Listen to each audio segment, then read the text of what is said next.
We have one person in person as well as our Heights staff and PFA president. And I know we also have people live streaming, so we wanted to start promptly. My name is Allison Brown, and I am the superintendent of this wonderful district, and I work with the most wonderful people. With me for this presentation is Susan Warren. Susan Warren is our assistant superintendent for business and administration, and also Jason Lopez, who is a big title because he carries a lot, but he's actually our assistant to the superintendent for technology and security, and Meryl Waxman-Ben-Levy, who is our Board of Education president. And of course, I'm here with the staff at Harbor Heights, with Mary Wood as the principal, and you'll be hearing her presentation in a little bit. So thank you for joining us in person and certainly online. I just wanted to take an opportunity to go over the budget for the 23-24 school year. This budget has been adopted by the Board of Education on April 18th, and it is going to be up for community vote on May 16th. If you are coming, or if you're here and you're not registered yet, we have somebody outside who can register you. If you are not here and you want to register, you can call the office, central office, and I'm going to show you on the website where that number is, the district clerk, and we can get you registered so you're in time to vote on May 16th. So we're coming towards the end of the process. This process is a very long process, coming up with a school budget. We begin this process probably about November, so when school starts in September, we're already thinking about the following year and getting ready for that. And what our goal was to create a budget that moves us forward without placing major burden on our community. A significant portion of this budget that is the reason for the increase is due to unavoidable expenses, such as fuel increases, electricity, inflation, insurance. There's many increases that you're all experiencing in your own home that we also experience here. So we need to find a way to balance that, where we have to, our costs that we can't avoid, but also we have to continue to grow and expand because we are in the Roslyn School District, and that's why you're here, and that's what we are here to do, to serve, and to give our community. So while these costs are challenging, I do want to assure you that we will not sacrifice our programs or the opportunities that we're going to be providing your children. You're going to get an idea. You're going to hear tonight from Ms. Wood about everything that's going to happen as your kid comes into kindergarten, as your child comes into kindergarten. What I'm going to present briefly is kind of the overview of what students are offered in the Roslyn School District. And what's so unbelievable is what you're going to see now in 10 or 11 years when your children go to high school, it's going to be all different. Some things certainly will maintain and sustain and grow because we don't know what the world is going to give us in 10 more years or 11 more years, especially with AI, and that's something that we're focusing on now, of how our students can benefit from AI and how it's going to help them in life and after high school. So the things you're seeing now, when I presented 8 years ago, weren't even a thought. But that's who we are. We have to keep growing, and we have to keep being ahead of it, and we've got to make sure that our students have the edge over everybody. So what we also do, and the way we do that, is that we work with our Board of Education, and our budget reflects the Board of Education goals. So everything we go back to, which helps us to be focused, because we could think of so many things, right? There's so many things we can do, but we focus on our Board of Education goals, and because of that, we get this result. So what I'm going to do is I'm going to take you through, which is probably the best way to do it for you. So when you leave here today, you will be able to look at the website and give you a thorough look, a real deep look at what this budget is, what it's going to cost, and what you're going to get for that. Everything in this budget that has to do with the numbers you see include everything, from personnel to transportation to capital work to facilities, equipment. Everything is included in the budget. There are also ways I want you to know that we're able to be sure that we have these items in our budget, but also keep the costs down. And what we feel, and this is certainly with the help of our business office, our Board of Education, and our administration, there's ways that we understand that we can have and have get materials, supplies, or programs brought to our students by not spending a lot of money. So for example, we purchase items through BOCES. BOCES, for example, for a $100,000 piece of equipment that we may need for a program, if you purchase it through BOCES, you will get percentage back. So a table that would cost $100,000, if we purchased it through BOCES, would only cost us $60,000 because we get aid back. That is imperative that I give you those examples because that's how you budget smart in order to get the most and spend the least. And we do that through grants. The board president, Merrill, myself, and Susan, we've spoke to our legislators. We've told them, we've demanded, we want money. We want money for Roslyn. We want grants. And we're getting them. So that helps us offset this budget as well. So what I'd like to do is I'd like to take you through the website and really give you an idea of what it is and where you could dive deeper on your own so you have an understanding. So if you go to roslinschools.org, our website, there are two things that you could do. You could either click right on where it says school budget 23-24, or you could go to district and go to business and finance. This is where you're going to find all the information. So the proposed budget for the 23-24 school year, you could see, is $127,474,805. That is a spending increase from budget to budget, about a 4.36%. Understand, as you know, inflation's at 8%, correct? And we're still trying to keep that to 4.36%, half of that. However, it's the tax levy increase is what the voters are voting on, which means that this budget has increased by the tax levy at 2.57%. And let me explain to you what a tax levy is, because sometimes it could be confusing if you're not living it the way we are. So we are proposing a budget for $127 million. That includes everything that I'm going to talk about and that you'll be able to explore. But before we go out to the taxpayers and say, that's what we need, we, as a district, we look to apply money to that. We say, well, how much money can we apply to that $127 million so the taxpayers don't have to pay it? And let me tell you ways that we get that. State aid, right? When state aid gives us money, we apply it to that number. We have revenue that comes in. We have one of the best special education programs on Long Island. And because of that, we have other districts that want to send their children to our schools because we have programs that can accommodate children that other school districts can't. They pay us for them to come. That's another source. Now understand, we don't do that to make money. We build our programs for our students because that's what our students need, because we want to keep our students home. But with that, when we have room, other people, other districts will ask to come, and certainly, and that's a way to bring in revenue. And there are other areas of how we interest and earning, and all those, everything that allows us to bring in revenue will offset that $127 million. And that's what the levy is. So the levy is really about $103 million is what we need, not the 127, because we're getting it from other ways.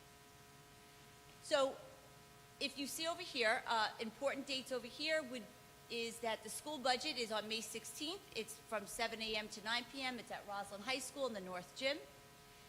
There are two other meetings that I'll be presenting along with our board president and our assistant superintendent for business and administration. You can find that over there. And then when you go to vote, there are going to be 4 propositions, and there's also going to be an election of board trustees. The first proposition that's on the ballot will be the budget that we're going to go over. That's what you're voting on, the first proposition, yes or no to the school budget. The second proposition that you will see is the library budget. Bryant Library puts their budget on this ballot, so you're going to vote for that as well. The third proposition is for our buses. Let me explain. We are a district, and if you're already part of our district, you know, but if you're not, we are a district that has our own bus fleet. That is one of the most valuable things we can have as a district is to have our own bus fleet. And I will give credit to our Board of Education president, because many, many years ago, it was considered, should we just contract out and not have our own bus fleet? And what did she scream? No way. And I'm going to tell you why, and she was 100% correct. There is nothing more important than having your children get on buses, driving around. They're our employees. Your children see their bus drivers not only on the bus, they see them in the school, they see them in the cafeteria. It is important that our buses are ours. And I'll give you an example. My district doesn't have their own bus company, and my son, I remember when he was 8th grade, left his book bag on a bus. Trying to locate that bus and anyone picking up the phone in order for me to get that bus back took about 3 days. I mean, we were literally in one of the garages, doing one of those jump on my hands and see if it's there kind of thing, because there was no human being. That's not how it is in Rockland. With that being said, in order for us to keep our buses up to date, every year we put up a proposition so that we recycle old buses and bring in new. So that's what the proposition is for 3 for the buses. Proposition 4 is a capital reserve fund expenditure. We are planning or proposing to do work at the high school. We're doing it this summer.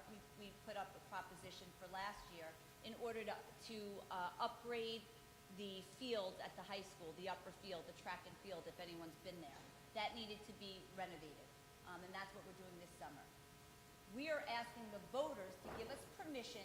This money is not being asked for the taxpayers. This is money that's already in a reserve that we're asking that we can expend now in order to upgrade the lower field of the baseball, of the high school, which is the baseball field, the tennis courts, and that area around there. This is what, just so you have an idea, this is the work that we would be doing. We would be installing 7 high school tennis courts with replacement and upgrade court lighting, work at replacing fencing, furnish and install new walkways, add dugouts, spectator pavilion, upgrade all field drainage. We are looking to install field lighting at the baseball multi-use synthetic turf field, and also upgrade high school classrooms. So this is the area that we will be working on, that we're asking voters to approve for us to work on. The lower level of the high school, this would all become turf, and it would be a multi-use field as well as our baseball field. This is the tennis courts that we're looking at, also upgrading, adding a court, also adding lighting. And then for the high school, we're looking to put new ceilings, new lighting, new flooring, soundproof the walls in each of the classrooms, technology upgrades, and new furniture. So this is one of the items that would also be on the proposition. Okay? And then finally, you'll see on the proposition, you'll see election of board trustees. There are 2 members of the Board of Education to elect. They're running unopposed. One is our Board of Education President, Merrill Waxman Van Levy, which I want to publicly thank you for doing this work with us. I think Mary's laughing. I think all of us could say that we couldn't do it without you, and for your support and love for these children, make it much easier for us. And also a community member, Lee Minsky, who will be running for the board, who will be on the ballot for the Board of Education. Right here is our newsletter. This is kind of everything in like a quick view. This will be mailed home to every household, but it's also on our website for you to go look at. It gives you just this information, gives you the propositions that will be sent home, and talks to you about some of our highlights that have taken place this year, and also some highlights that are in the budget. Again, just to go over this, there are many things that are in this budget that we didn't have enough paper, nor do we have enough time to go over. So I really ask that you look on this website, go through what we're proposing, and see what we're offering all of our students from kindergarten all the way to 12th grade. You'll also find here There will be budget presentations. We've given budget presentations since February. You could see each presentation and how we've evolved, what changes we've made. All of that is on the website under budget presentations. Then there is a detailed information about the school budget.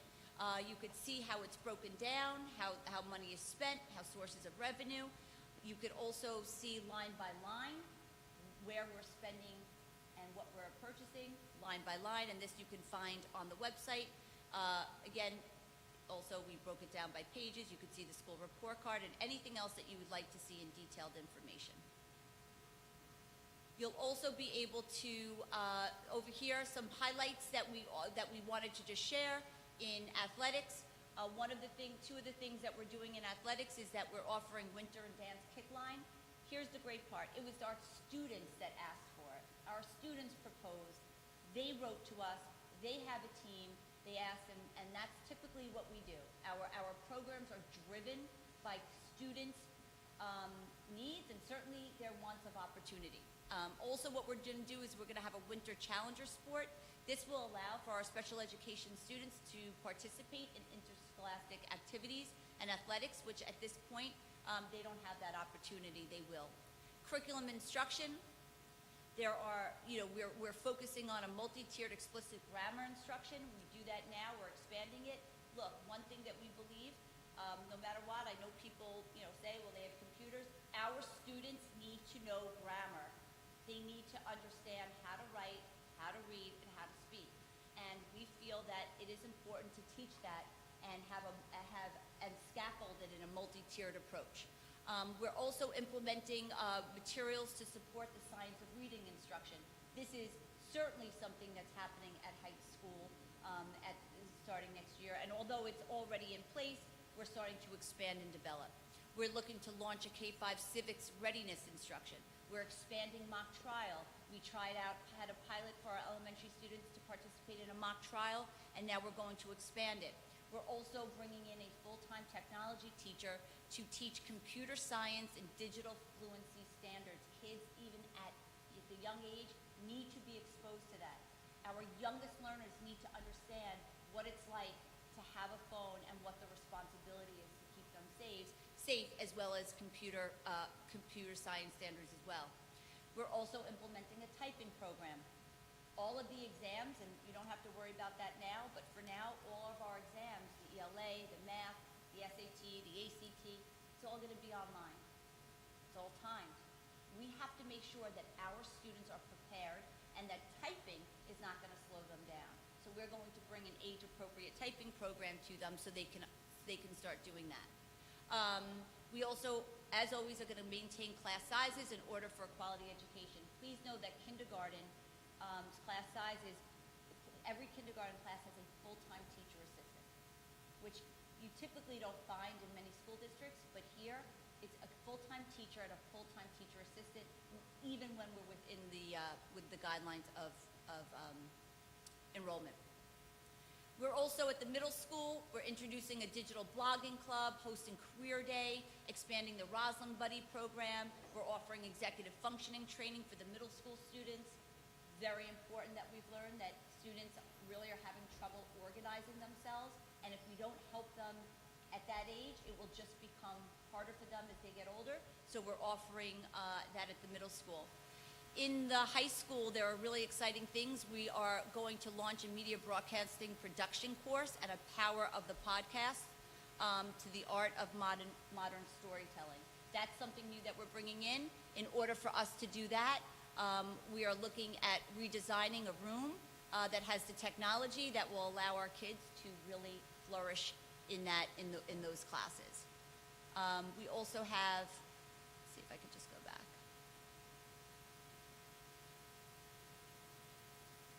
Oh, there we are. Also, you'll see that we have for the 20. Let me just get up to there. Sorry for Chinese. Also, we have other items in the curriculum instruction for facilities for next year. Just so you understand how important this part of the budget is. We have part of the budget that covers capital work, and I'm going to give you an example how important this is. We've had this December, Christmas, the boilers at East Hills completely went out. They broke. We don't have ever an opportunity to say, we're closed for 2 months, we've got to fix that. We've got to be ready to have your children come back whenever that is. Whether something happens on a Sunday, we have to be ready on a Monday to make sure that your children are ready to come back and safe. So in this budget, which is a capital work, there's a capital line that allows us to make sure that any emergencies or any needs for facilities we're able to manage that and respond quickly. But we've also done some projects that we're looking to do for this year. So some of the projects that are in here will be, there's a Heights ADA lift for the gymnasium. Generators, we need to put generators in some of our schools. We are now doing a high school security booth. One of the things that people have to understand is that throughout all of this, security is the most important part of what we do. And no matter what happens, no matter, what other creative ideas, we will never take our foot off the pedal when it comes to school security. And I can certainly go over that. I will go over that as well. So we're adding a high school security booth to the high school, and Proposition 4 also in the capital work is for the lower field that I went through. So a couple of things that we're going to do this year is right now we have an ADA lift from the gymnasium to the floor at the Heights. Right now we need to get that fixed so anyone in a wheelchair or needs to get to the gym will be able to do that. We also are installing generators. This is the security booth that we're looking at putting at the high school, as well as other security upgrades in all the schools. Okay, and you certainly can go through that presentation, and let me just get back and get an idea of that. As well as technology. Also on this website, you'll see achievements that have taken place through athletics all the way down to our Roslyn Marching Band, our facilities. Take a look at the website, see what we've done, see what we said we were going to do last year, and I ask you to explore and take a look at what we have coming up. Now, over here, about the budget. So you can go onto this website, you can see about the budget, you'll learn about the tax levy, budget code, school budget vote, contingency budgets, what happens there. If you need absentee ballots or voter information, here is where you go. You could use that link, or you could call Nancy Carney Jones, who's our district clerk. Also, right now, we have somebody in the back, outside in the foyer, that will register you to vote if you need to, if you did not do so now. If you're eligible to vote, here's the information for that. If you have any questions as it applies to the budget information, you can call Susan Warren or myself. You could voter information, you have Nancy Carney Jones, our district clerk. If you have any trouble with tech support, over here, you'll call our tech department and they can help you in any way. Okay? So I could take some questions, but I really wanted to give an overview. I did not want to take the opportunity during your orientation, which I know is why you're all here. So if there are any questions, please let me know now. No? Okay. Please take a look. I ask you to please come out and vote. May 16th, again, not registered. You can go to the back and see Ruth. And now for the main event. For you who just walked in, my name is Allison Brown. I'm the superintendent, and I am going to officially welcome you to Roslyn School, or welcome you back if you have kids here. And the ones that are here know how special Heights is, and that is because of our leader, Miss Mary Wood. So I introduce Miss Mary Wood.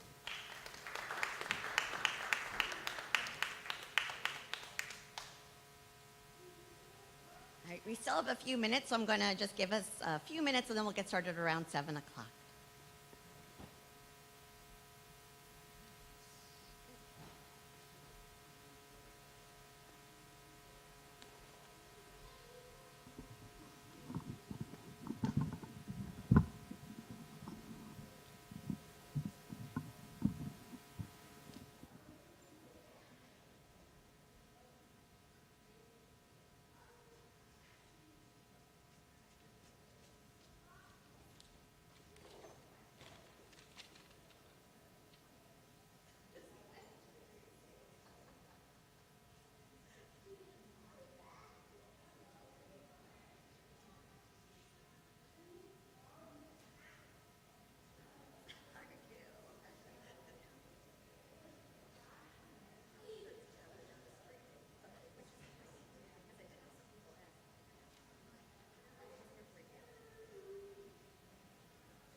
me on Instagram as a sore thing for it.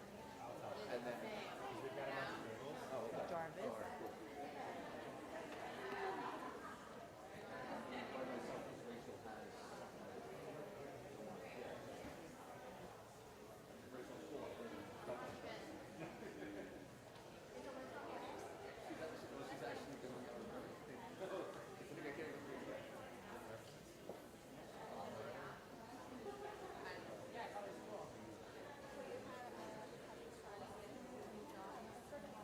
Let's move closer up. I like it.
Good evening, everyone.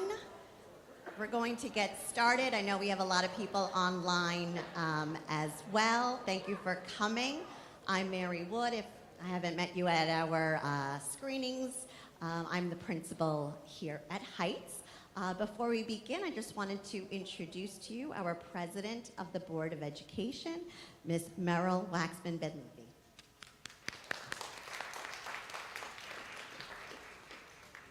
Thank you, Mary. It's so great to be at kindergarten orientation. So welcome, really welcome. For those of you who are joining us with your first child, welcome. For those of you who are coming back with your second or your third or your fourth child, welcome back. For those of you who are Roslyn graduates, welcome home. Okay, and we have a bulldog, OG. And OG is in the house. What year? Uh-oh. I'm old, I graduated you.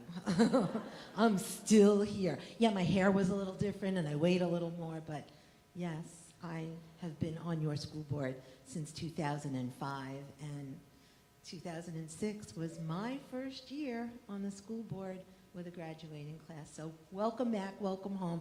Nice to see you, nice to see you. How many do you have, kids? Three, and the first back at Heights. So I'm gonna speak to everybody, but you're gonna hear a lot of things that are familiar. When my children attended Roslyn schools, right around when you graduated, there was a to-do in the neighborhood, and that's all to done now, so fear not.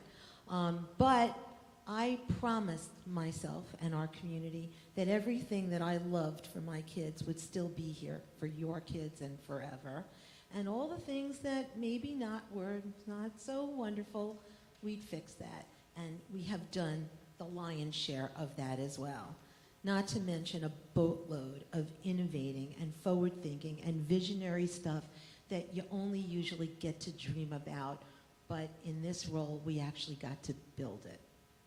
And if you haven't been back to Heights since then, you're gonna see a great many changes in that building. You're gonna see a great many changes throughout the district, but the Heights really went through a transformation. That old building from the outside looked a certain way, but we have a new entrance now, and we have, from the inside out, gut rehabilitated it to a point where it looks like the shining example, facility-wise, that it always was educationally. We always felt that the Heights, gave a new meaning to everything that a child needed to learn. They learned in kindergarten. But there had to be a way up from there. It couldn't be the pinnacle. It had to just be the foundation. And we built up, down, out, every which way. And there's so much for your kids.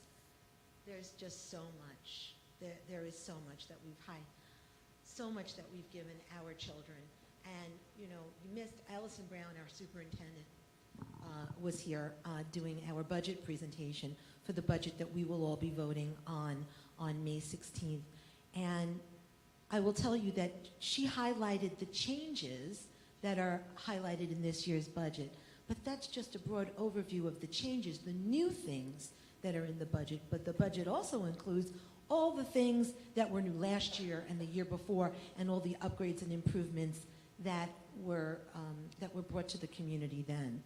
So really go through those materials, and when you have an opportunity to come into the buildings and see them.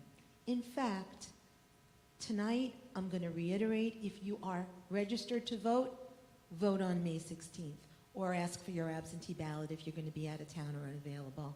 If you're not registered to vote, we have a gal out in the hallway who is taking registrations, and she'll be very, very happy to accommodate you. There are those of us on the school board and volunteers who are willing to do the heavy lifting every single day on behalf of the children and the parents of our community. But we need you and your support in whatever way you can offer it. And that's if you can volunteer, that's great, and in whatever capacity.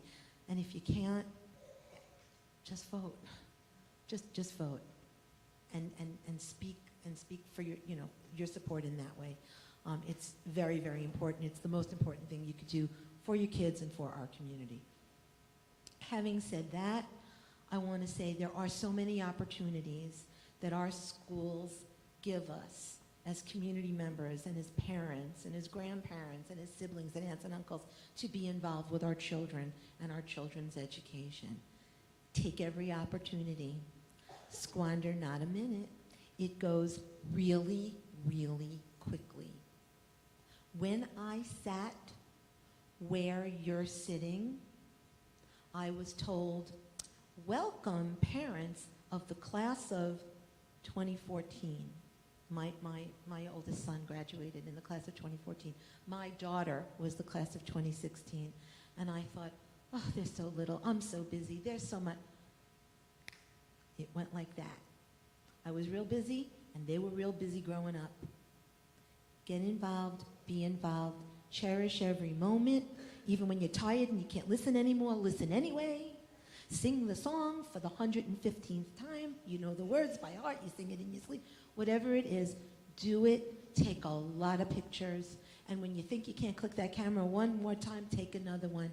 Because those moments, they're everything. And they go really fast. And your children will be adults sitting in your seats before you even know it. And I'm sure that your parents say that to you all the time, and you're rolling your eyes at some point, but at some point you're going to see it on the faces of your children, and you're going to know that what I'm saying is true. What year will this incoming class graduate, Mayor? 2036. Now, 2036 is going to seem light years from now, right? Right? Alavai, we should all still be here all together in 2036, celebrating the graduation of your children. You got a lot of joy between now and then. Savor every second of it. I could go on and on and on, but you didn't come here to hear from me. You came here to hear about what's going to be at the Heights School next year from Mary and the team. I'm going to tell you this, though, before I say goodnight. I'm going to tell you, and this is also for everybody at home who didn't come to meet us in person, we're wishing you all the same wonderful experiences. I really want to say we have the best. We have the best team. We have the best families. We have the best kids. We have the best community. And I don't care where you think your friends live, where everybody else is coming from, what the neighbors are doing. I don't care. I know what we have. And I wouldn't trade us for anything, not for anything. And I know who we hired. And there was a time we couldn't because we had plenty of issue. We have attracted the best and the brightest. I am so proud of our school administration. I am so proud of our teaching faculty. Everyone from our custodians, our assistant maintainers, our bus drivers, our custodial staff, our secretaries, our food service, everyone. We have a team, and our team is family, and they're a family invested in your kids. In your kids. And they all get it. So my parting word is a story. John Kennedy Jr. once went to NASA for a tour. And he saw the custodian. And he said, well, nice to meet you. What do you do here? And he said, I fly spacecrafts. I put men on the moon. Well, anybody that works in the Roslyn Public Schools is raising the future leaders of our country, and they know it, and they appreciate it, and they want to be here more than they want air. And I hope that we all feel the same way, with gratitude and appreciation, that we have the opportunity to do this safely and in good health for a long, long, long, long time. So, welcome. Have a wonderful evening. Enjoy your experiences. I can't wait to meet all of you personally and to see all of your children thrive. Thank you. Have a great night.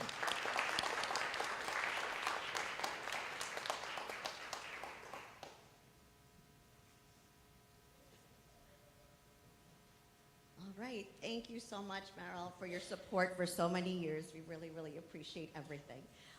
Before we begin, I just wanted to introduce a couple of, or really like my team from Heights, because they're really important people for you to know.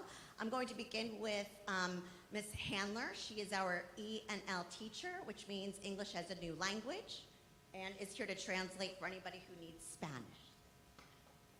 Hola, si hay alguien que necesita un traductor en español, levanta la mano y puedo venir y traducir para ustedes. ¿Alguien?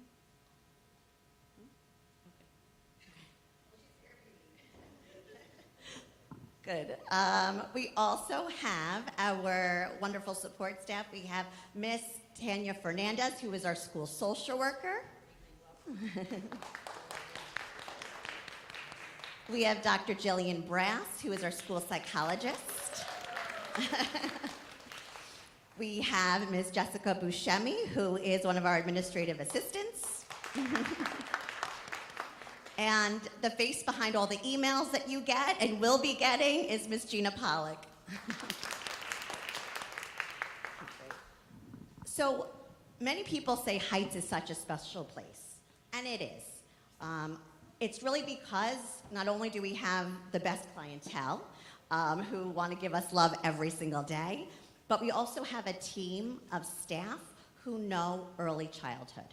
So I thought I'd begin today by just teaching you a few things about early childhood education, right from the mouths of our children. So the first is they are literal. So I say the pledge every morning. I'll say, "Good morning, Heights Bulldogs."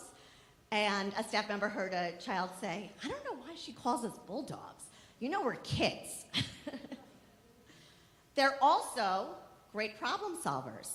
There were several children talking about the tooth fairy, and they soon realized that the tooth fairy gives different amounts of money to different children.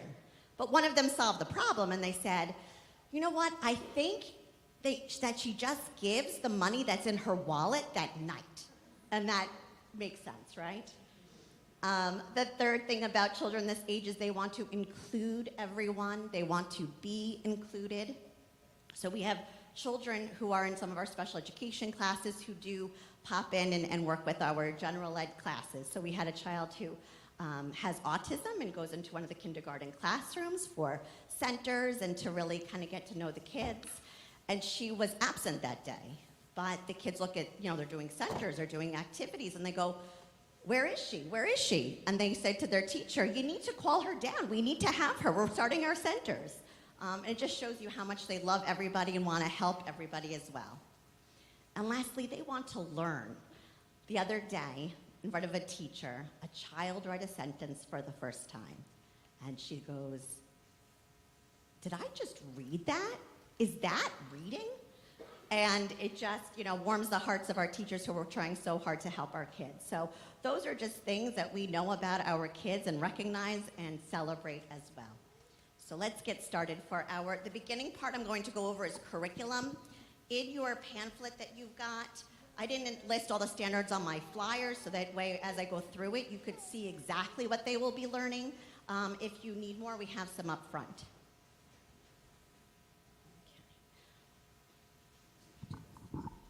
Way. Okay.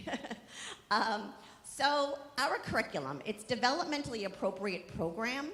So each child is viewed as a unique person with individual pattern and timing of growth and development. I want you to understand that your children have been in this world for only 4 or 5 years. There's a lot of growth and range in terms of where they're at, and we meet them where they're at every day. Different levels of ability, development, and learning styles are expected, accepted, and used to design meaningful activities. Our kindergarten teachers spend the majority of the time working with small groups of children in order to accommodate different learning strengths. So whether your child is learning how to recognize their name or reading level, different books, we're going to be able to meet all of them within the same classroom because we do so much small group instruction and centers. So first is English Language Arts, or ELA. So we do whole group instruction where we're able to work together. Right now It's a lot of hands-on learning, so we use a program called Foundations for phonics. We use a program for phonemic awareness, which is basically hearing sounds with no print. Phonics is seeing the letters, that's with print. We also have small group instruction, so that way we could meet with kids at their level and provide them reading or writing support, as well as one-to-one conferences. We do, as I said, a lot of hands-on learning. It's very important that they get involved, they understand. It's all not just about the words that they might know, but we really need to teach them the sounds and the letter relationship, so that way they could understand and really develop their reading skills. Okay, in terms of math, again, we do a lot of small group instruction there, but it's all hands-on. One thing that you might hear in kindergarten that might be new to you is they're going to learn about a 5 frame and a 10 frame. And in the picture on the right, you could kind of see it there. But that's where we're teaching children how to see what a 10 is or what 5 is, and teaching them the one-to-one correspondence. We also talk about shapes as well, two-dimensional shapes as well. But a lot of it is counting, adding, and subtracting. In terms of science, they explore weather, solids and liquids, plants and animals. We have a lot of caterpillars in the building right now that will hopefully soon be butterflies. And the kids are just having a great time looking at it and making predictions about what's going to happen next. So we do a lot of that and planting and growing. Okay, in terms of social studies, the standards for social studies in kindergarten really involve who you are and your place in the community, as well as like our basic civics, which is understanding in the beginning of the year they'll learn how to say the Pledge of Allegiance, and to identify their roles in the community and how to respect others.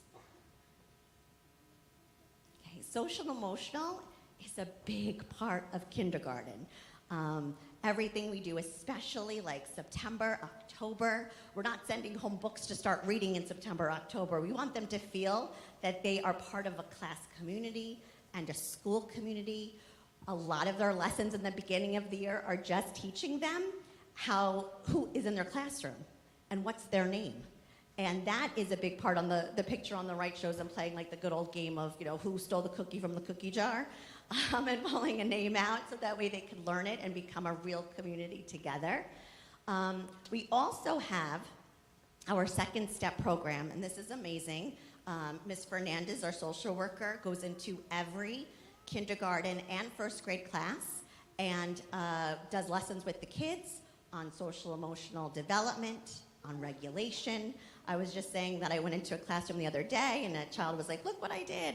And on it was strategies on how to handle anger. And one of them was like counting to 10 and taking a deep breath, going to an adult. So all of those things are so important, and they get to hear that right from our social worker when she goes into the classrooms. I'm also saying that because both Ms. Fernandez and Dr. Brest do go into classrooms, and sometimes people will hear social worker or the psychologist, why is my child talking to you? Or even to me. They'll say, my child came home and said that they spoke to you. What's wrong? What happened? This is important to hear. We talk to kids all day long. Ms. Fernandez will talk to children if there's a problem, Dr. Brass, myself, if they're in the office, Ms. Pollack and Ms. Buscemi. It's not unheard of for the kids to come and see me in my office if they were having a problem. I tell kids that's my favorite thing to do is help kids solve problems, so we encourage that.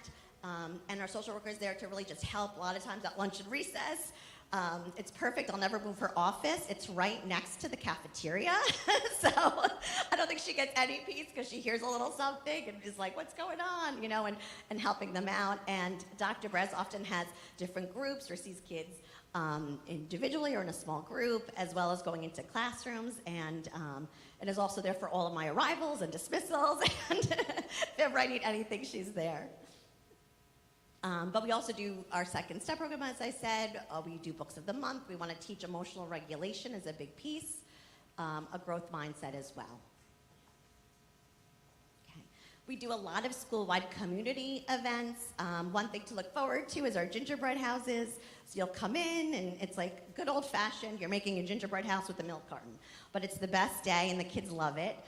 We also have donation drives. This was for our toy drive for Cohen's Children's Hospital. So teaching kids about philanthropy and how to take care of others and to think of somebody besides themselves is a really big part of what we teach here in kindergarten.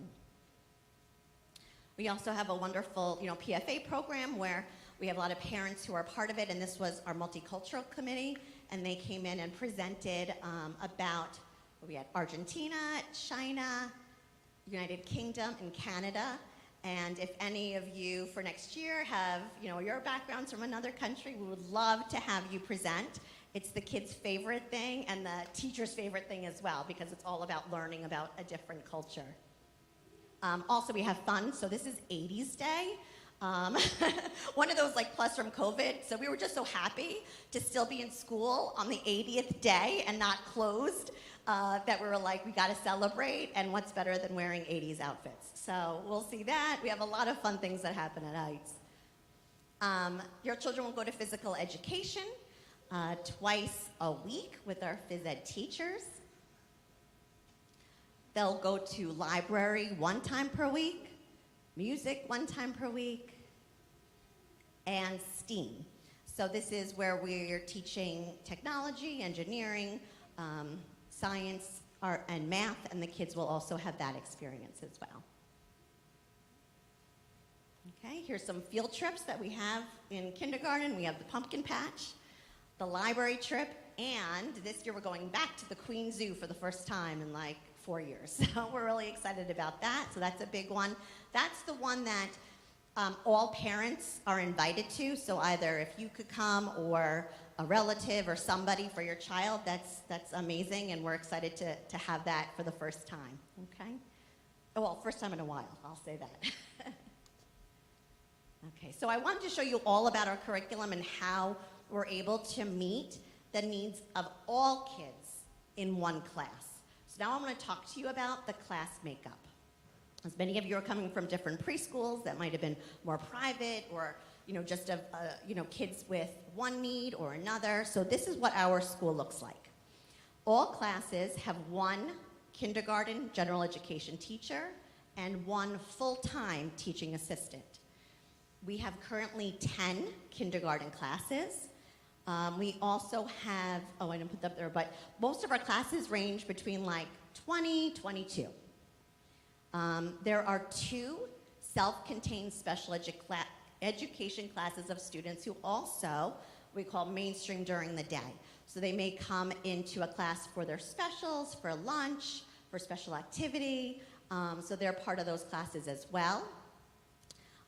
There will be a class in which a special education teacher will be pushing in for a little bit of the day, 80 minutes of the day. So what does that mean if you're not the parent of the child who's in there? So what that means is that this is a general ed class. The curriculum is the same. We only have, because I know a lot of people from the city and over half the class might have been identified, we only usually have 3 to 5 kids who might need that support. So the special education teacher will come in, as well as an additional teaching assistant, which is amazing. And if you go into classrooms, you're not going to be able to know who needs what help because they're helping everybody. And that's the goal. So if there are children who need more support, they would be in the self-contained class. If a child just needs some learning support, they would be in that class. And then we also have classes with additional teaching assistants, maybe because of a medical need or a learning need, but there might be another teaching assistant in your classroom. And lastly, we also have about half of our classes. This is what I love about Roslyn, is it's such a diverse community that we do have children who are learning English. English was not their first language, but we don't want to have all of the children in one classroom, so we try to move it around so we only have about, again, 3 to 5 kids in one classroom who need that support, and then Ms. Handler is one who pushes in and helps really all of the children, but is there as well. So It's likely when you come for next year, you're going to say, oh, there's another assistant, there's Ms. Handler, there's all these different people, but they're all here and we've worked so successfully for so many years, and it's a wonderful program for everybody. Okay, so this part is like the nuts and bolts procedures. You want to know about when things start, when things end. This is what it's about. So first, what's important? Snack and recess. Your child will have snack every day, so it's important that you send them in with the snack. If they have an early lunch, they'll probably have a late snack. We encourage healthy snacks for your child. We also, have water fountains. If children want to bring their own water bottle, we could always refill it as well. But it's always, so that's one thing that you will be sending to school every day is a healthy snack. The children in kindergarten also go out to recess twice a day. So they'll go out during lunchtime. They'll have half their time is eating and half their time is playing. And then they have an additional period during the day for about 20 minutes that they go outside again for recess. So talking about our lunchtime, we have recess and lunch. There are 3 lunch periods. The first one is our brunch at 10:40. Our next one is 11:50. And then our last one is at 12:55. There's usually about 2 to 3 classes that eat in the cafeteria and go outside to play, which is such a perfect number because that way it's not a lot of kids, but enough for the kids to make friends in other classes. And the class that they may have lunch with and have recess with may not be the same class that they have that extra recess with. So they're really meeting, because every day they're going out for recess for that second time, meeting kids from all the classrooms. Each class has 2 full time for that class period lunch monitors per class. We also have a recreational specialist, which I've worked in other districts. I've never heard of this before until I came to Roslyn. And it is a physical education teacher who goes outside and does activities with the kids. It's a game changer. I used to have issues with kids and all this stuff, or they needed this. I mean, it solves so many problems. So if you're worried about your child going, they don't know who are they going to play with, what are they going to do, with that anxiety that you have, they could always play a game with Miss Escobar. So that's always something really fun for the kids, and they have a blast on the grass with her. We also serve hot lunch, and you could go to our website and you could develop an account, but I think they have to be maybe over the summer. They'll get that information in the mail. This is the big one, ice cream. So your kids are going to want ice cream. Our ice cream is actually not free, and there are options for dairy-free as well. So for anybody with allergies, they just have to touch base with Mrs. Fian so they can have ice cream. But the important thing is this. If they want ice cream that day, you have to send in, at this time, the cost is $1.25 in an envelope. Because if we have them use their account, they'll be having ice cream every day and be very happy, and your account will be depleted. So it's from experience. When I go, what is happening here? It's because of that. So if they want ice cream, that's the routine for it. All right, so transportation, the start of school. So no matter where you live, if you live across the street, you're all entitled to a bus in kindergarten. A lot of people ask if it's door to door. It really depends on where you are and where, if you're on a cul-de-sac or things like that. But you'll be getting that bus information over the summer, and I'll get to that in a second. But the bus will drop students off at Heights between 8:55 and 9:10. We have 2 locations for the bus to drop off around the building, and staff is always present. You may drop off your child by using the drop-off circle on Willow Street between 8:55 and 9:10. If you do the drop-off, it isn't where you get out of your car and get them out.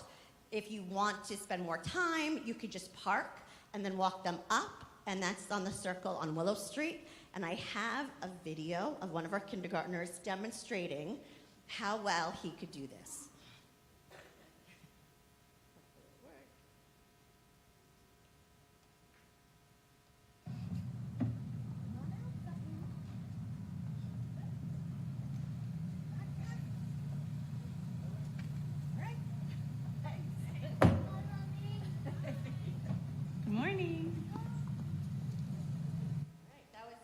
That was like 10 seconds. So that's all it needs to take, but just be ready. And, you know, we'll even open up like some buckles and things like that. It's myself and our security guard is there to help. And so we're able to do that. Now let me go back. All right, perfect. And then after 9:10, you can't come to the bus circle anymore. You have to sign your child in at the main entrance on Carlisle. All right, so important date. Oh, wait, that's not the right date. Oh, no, is it? Oh, it is the right date. On August 28th is our bus orientation day. As you can see, Paw Patrol comes out for it. It's a lot of fun. If anybody was here for our budget presentation by our superintendent, Allison Brown, the drivers, she talked about how we own our own buses. The bus drivers are our employees, and we have such a close relationship with all of the bus drivers. They are really the best. Each bus also has a monitor on all of the buses, so that way they'll help the children on the bus. It is different. That's why I have the picture of my little cuties like on a bus seat, because you're used to seeing them all buckled up in a car seat and everything else, but that's what they are. They're all buckled in. They stay in their seat. We do have bus seat assignments, so that way they'll have an assigned seat on the bus, at least to start the year. The monitor might change some seats here and there, but that's like another worry they don't need, nor do you need, about where I'm sitting on the bus, who I'm sitting with. This is where you're going, and this is how we're getting on the bus. So if you could come to the bus orientation day, you'll actually get to meet your child's bus driver, take pictures, and then you and your child could go ride on a big bus around the neighborhood. So it's really fun, so I encourage you all to make it. They'll send information over the summer as your specific time on that day, because they'll have like one group for these 5 buses, then another group for another bus, but it's really a fun day for the kids too. Okay, if the bus for some reason is running late, and we are aware of that, we'll send an email out right away. And if you think you missed the bus, you could always call transportation. So this is what morning arrival looks like if you're from the bus. The teaching assistants greet students each morning at bus arrival, and then the teachers and TAs greet students in the classroom. If you're thinking about what's going to happen on that first day when your child gets off the bus and where they're going, over the summer you're going to get a mailing from us with a bus tag. That's on that tag, it says all the directions on it. You're going to write your child's name, the teacher, and their bus number. When they get off the bus, we have about, a lot of staff there, and we bring the kids into groups and walk them to their teacher. And we'll do that for the first 2 weeks of school, and by that time, they know exactly where to go. It's amazing to see how quickly they can navigate where to go in the school. So no worries there. We always are there with a lot of staff to support them. For dismissal, so having 350 4, 5, 6, 7-year-olds is an enjoyable task for dismissal, but we want to do it slowly because we always don't want to rush kids, and we want to make sure they feel comfortable and safe to where they're going. So what we do is in the afternoon, we call one bus at a time. They are led in the beginning of the year by teachers or teaching assistants to where their bus is. So for example, if there's a bus 124, we call that bus, and the kids go and line up at that bus area, and then they're walked outside by 2 adults to the bus. And we do that, so we start dismissal, calling the buses at 3:05, because by 3:20, all the buses have left Heights. Okay? Dismissal for pickups. So because we want to have our pickups done before the buses, in case there's any kind of change in pickup, we do that at 3 o'clock. So we do not allow pickups for play dates. So if you are picking up, it's either you want to pick up your child that day, or we have permanent pickups. So there are some children who will always be picked up every day or on certain days of the week. And we also allow pickups for carpools. This is usually because kids are going to an activity. We have a carpool form that we will be sending you, and I believe it's in the packet if you came to our to the screening.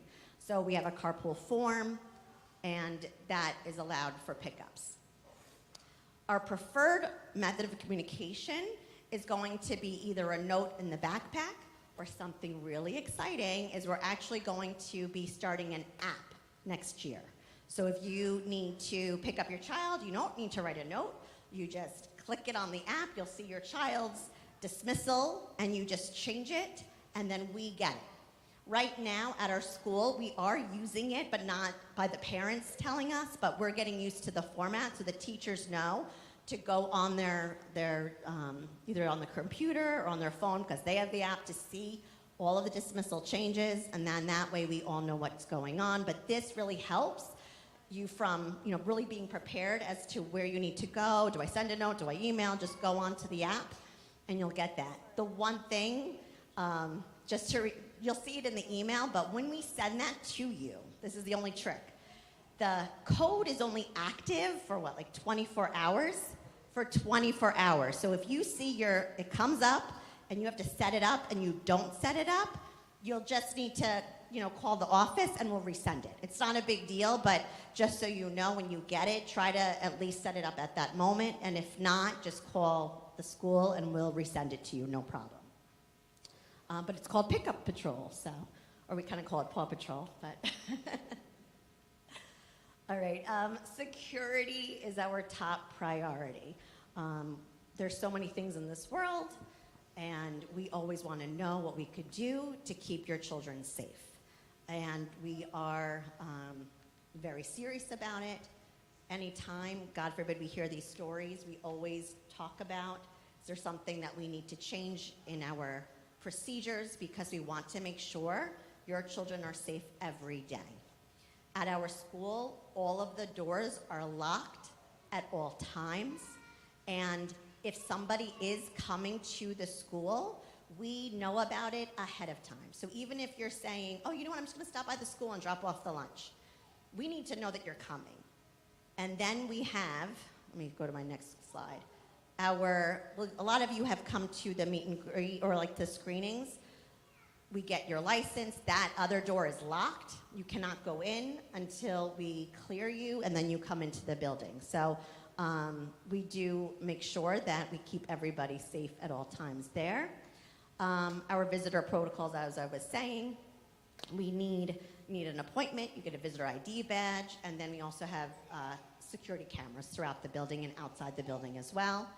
We will do exit drills, which is like a fire drill, a lockout drill.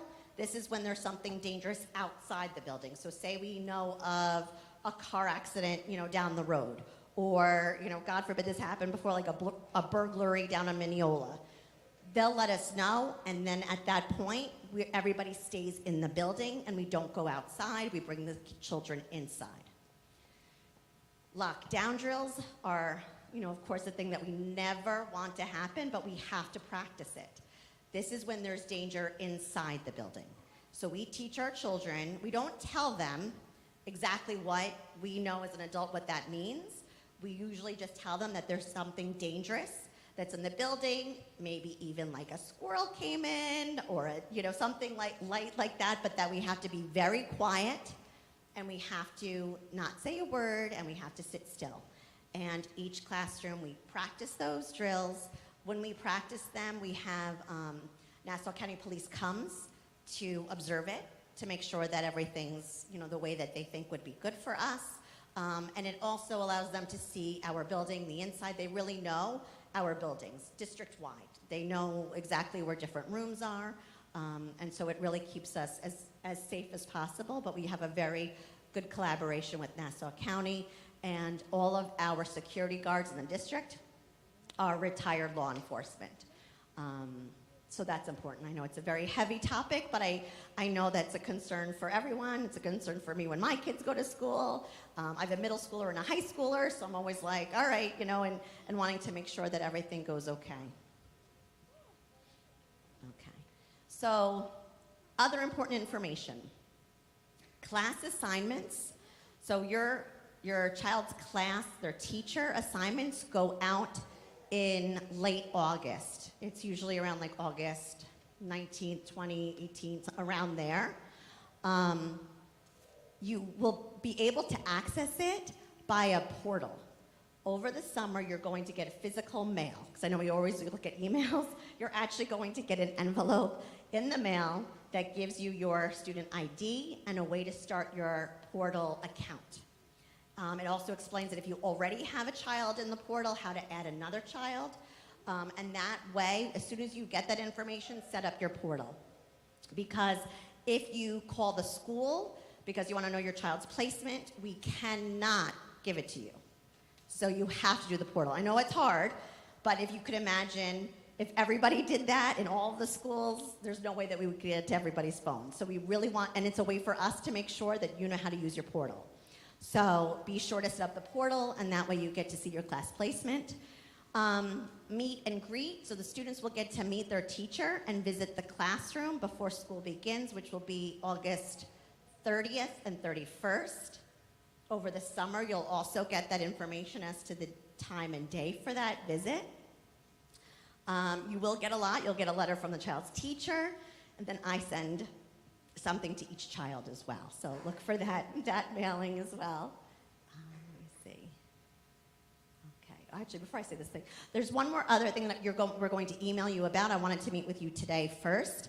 I know many of you came to the screenings for your child, but maybe you came and your spouse or partner couldn't come. So I am going to do evening, or maybe you couldn't come and you missed that registration.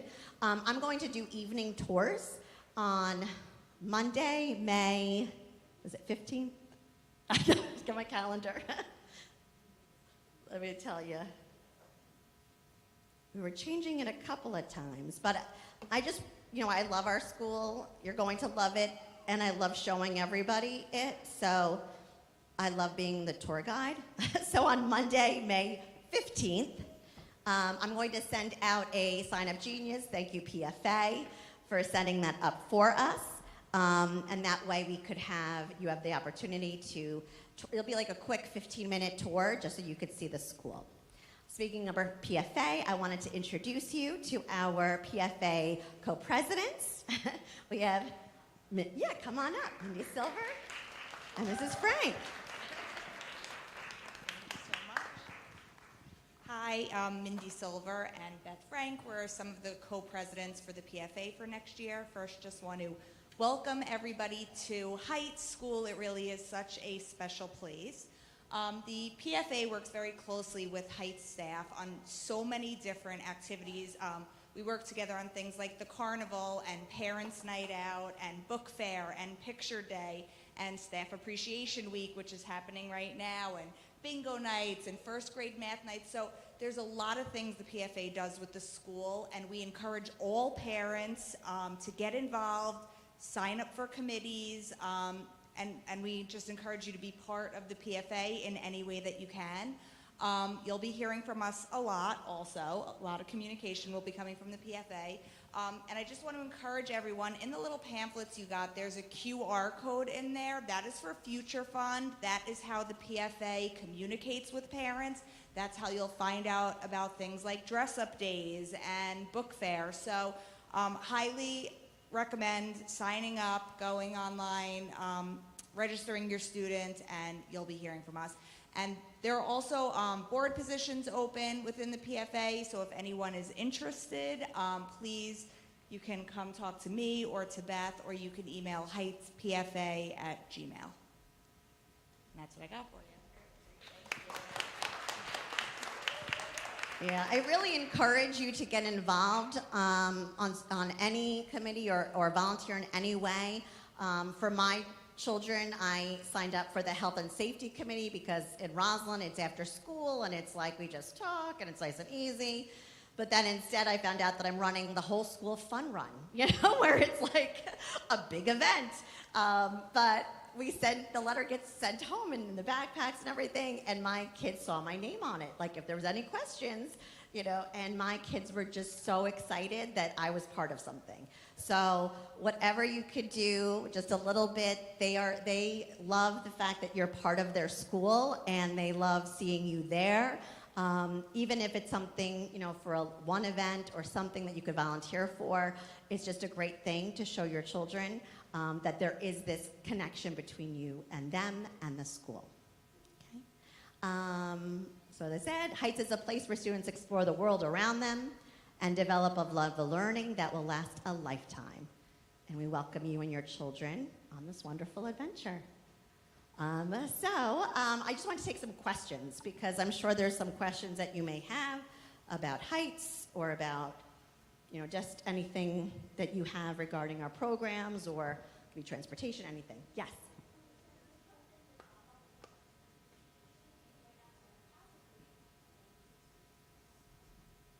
Okay. Yeah, so in terms of pickup and drop-off, sometimes it's right to your house because of where you live and maybe there's nobody else there, but you'll get that exact location over the summer. They'll never drop off your child without seeing an adult.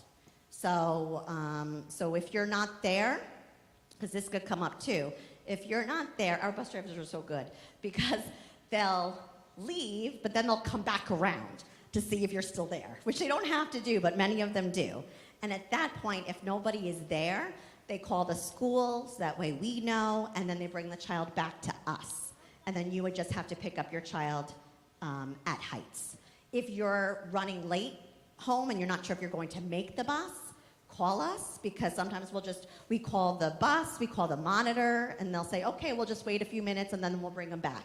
So there's a lot of communication that can happen. As long as you reach out to us, we can make that happen. Okay? Yeah.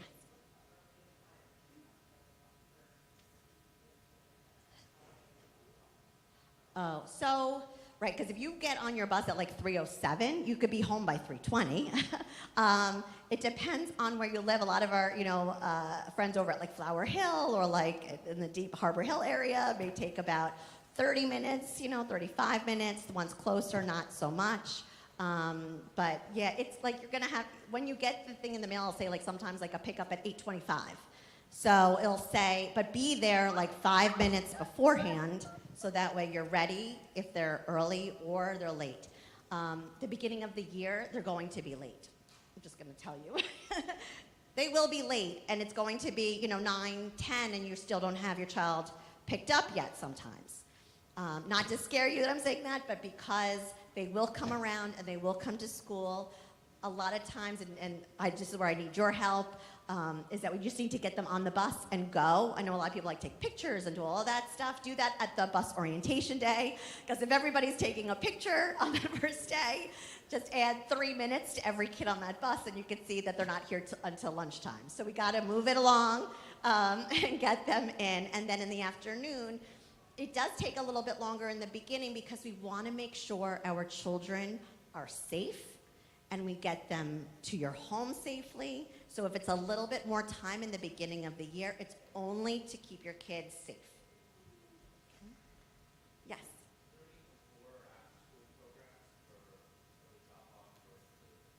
Sure, yeah, we don't have an early drop-off, but we do have a program that rents our space called Scope, and it's an aftercare program. It's not like an enrichment program. It's really just for working parents, and then you could pick up as late as 6:30.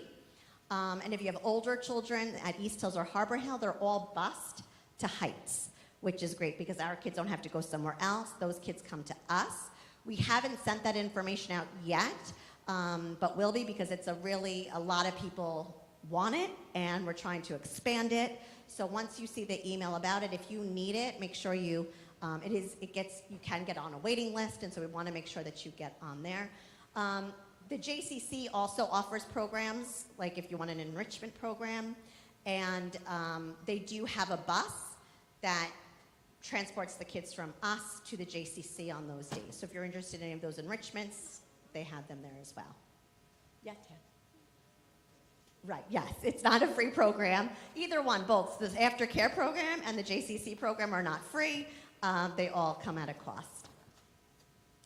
Any other questions? Yes.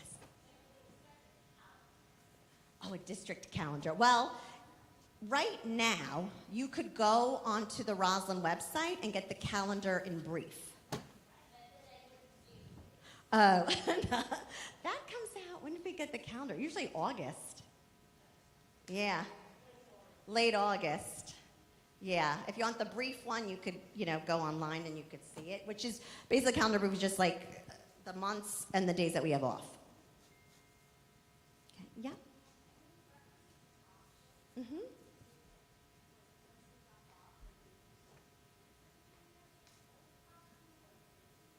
Mm-hmm.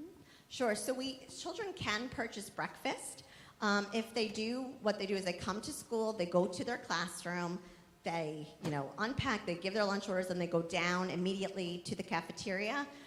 We allow mostly like 5-10 minutes to quickly eat something, so that way they could get back to class. And it comes at a cost as well. I don't know what the rate is at this, I don't know what it is. But you could go on our website, you could see. I feel like it's like $1 something. Yeah, it's usually cereal, cereal, milk, juice, and fruit. Yeah. And actually, just to show you about how we are an early childhood building, our head custodian, because the kids were always like, I don't know what I want, he took all of the lids of all the cereals, made a poster, laminated it so that kids could just point to it. So even he recognizes that our kids need some visuals to help them make choices. Oh, yeah. Some days there are pancakes, but not every day. Like those little, like those Lego, the Eggo ones that you put in the microwave, yeah. Yes, you have a question?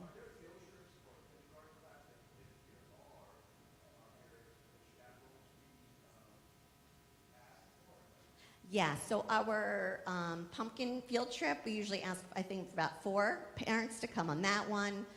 The library trip is no parents. That's just a quick, trip to the Bryant Library. And the Queens Zoo one that we're doing right now, every parent is invited to. Mm-hmm. You'll also have opportunities to come to the classroom. We do usually about 2 events in the class, so you'll be able to come to that as well. Oh, and field day, mini marathon. There's a lot of different activities that you could be part of. Okay. Yes. Hi.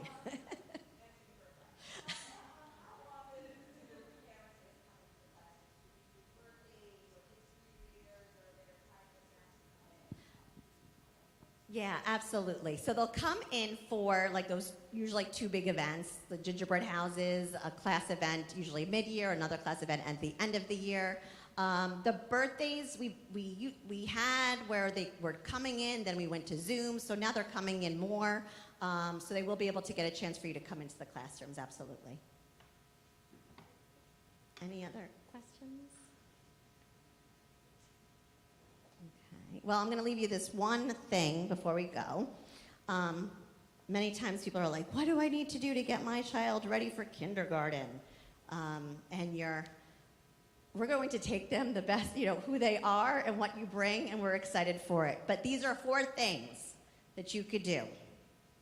First, read to them. Read them any books. We love it. The Bryant Library is the best library I've ever seen, and the librarians there are fantastic, and we work closely with them. Second, talk to them. I know we have a lot of screens and things like that, but it's so important to build their vocabulary and just talk. Talk to them about what they're doing. Talk to them about what you're doing. It's just so important to build those language skills. Third, model for them. So when you're upset about something, you could use your words to explain, model how you are reacting, and really you're the model and they're watching. They're watching everything you're doing. So make sure that you're able to model that, and if those days happen where you can't model it the best way, you're able to explain that too. And finally, to love them. It's so important to have that connection. We know that you do that already, but children need to feel a connection. And so it's so important to just love them with who they are, and we're going to love them as well. So thank you so much for coming. I'm always here if you need anything. My email address is on the pamphlet, and we're here to help you in any way. All right? Thank you, everybody.